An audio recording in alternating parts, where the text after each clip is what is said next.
Hey everyone, it's your girl Maddie here, aka Beaver Mosh, here today to talk to you about Arcane Mountain Cult from the French band Aldaaron.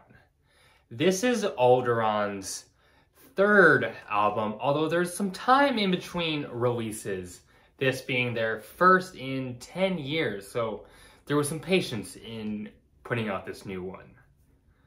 Aldaaron leans towards the pagan side of black metal with an emphasis on some longer tracks, some melodicism thrown in, and definitely some folksier elements making some presence here. And you can definitely feel the patience in this track. The riffs feel very well developed, and the tracks just come off as very well constructed. This album starts off with a rather theatrical, I would say, sort of intro. You get these very dense wind samples, some subtle string playing. The track is meant to feel like it's introducing something ceremonious. Pride and sorrow. I'm very intrigued by the very fluttering guitar riffs. The vocals are really sneered, but they have a bit of a melodic bent to them. The drums come in with these full, really invigorating blast beats with a particularly clicky snare sound that I kind of like. I find very intriguing.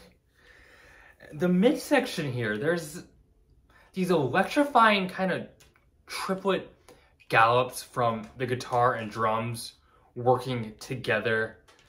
It sounds pretty big here, and the largest of this track is also propped up with these cool backing growls, like other people doing aggressive vocals in complement to the main lead vocalist here. And you can tell the band is trying to sound epic, but they don't let that goal come off as trite or cheesy, which is a thing that bands risk when they take an approach just like the way this band is, but that doesn't seem to happen here.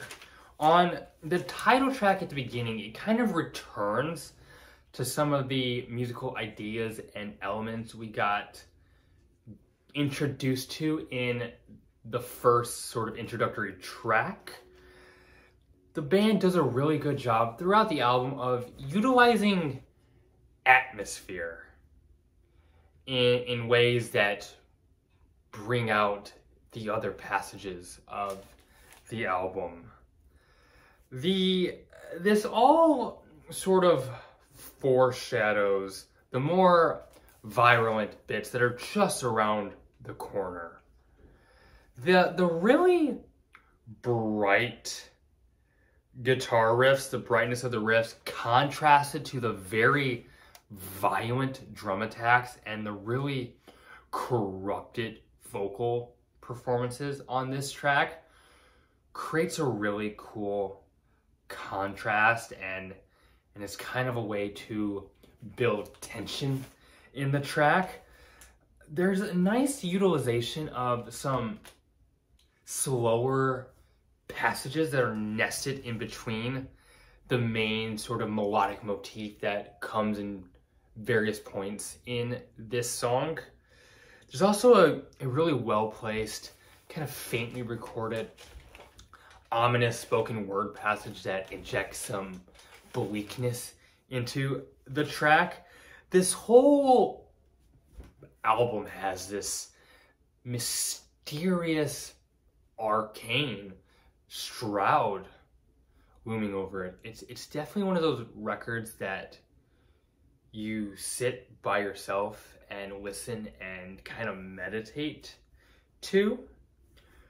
Morgoth, probably my favorite track, has a very, at the beginning, liberal use of the echo effect on the beginning guitar riffs. But that leads its way into these thicker, chuggier riffs that are played with a lot of menace. And the vocals on this track are just uncaged. They're absolutely ravaging. And this track is evil. It sounds wicked and dark and terrifying and, as I said, evil. There's some really invigorating and electrifying bass work here as well that really gets my blood flowing as I listen in to the bass work. Adorned with frost.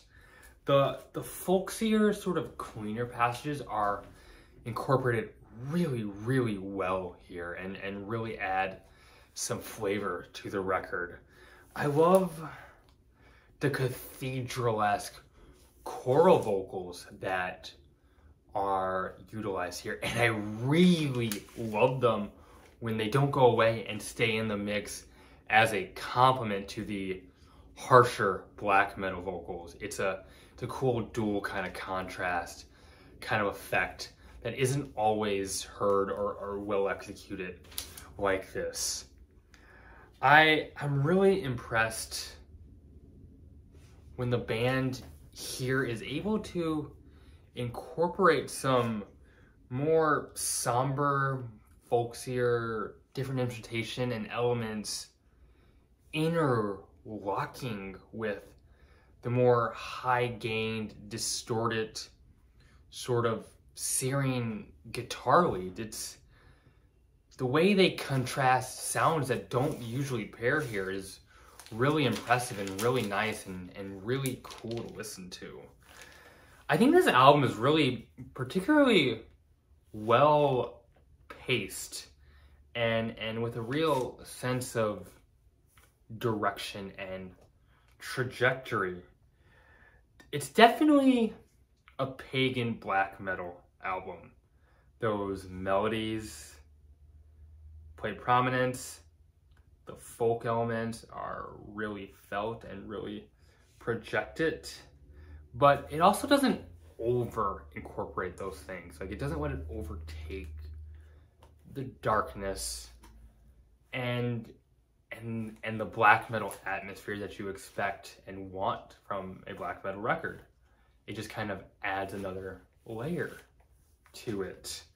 The guitar playing here is just furious. I mean, you got riffs and melodies and great lead work galore and throughout, and well utilized and placed well. And the other instruments aren't playing around either. The bass is really well heard and leaves a presence, which doesn't always happen in black metal, but it definitely does here. Drums are fantastic. Vocals have some life and some bite to them. But nothing here feels forced, yet they do a really good job of selling the scope of this thing. So I admit I review a lot of black metal. It is my focus, but I love it so much, and I'm going to keep talking about black metal records that I find interesting. If you enjoyed this review, please hit that like button. It helps a lot. If you want to support the channel, want to be informed of my next reviews, it would mean the world if you hit that subscribe button. I have a Twitter that you could follow. The link to that is in the bio of this YouTube page. If you have thoughts on this record, have any other feedback or any other thing you want to share with me, have any comment on the channel in general, or just want to talk about metal, please leave a comment. I love reading those. Keep it metal. My name is Maddie, aka Beavermosh, signing off.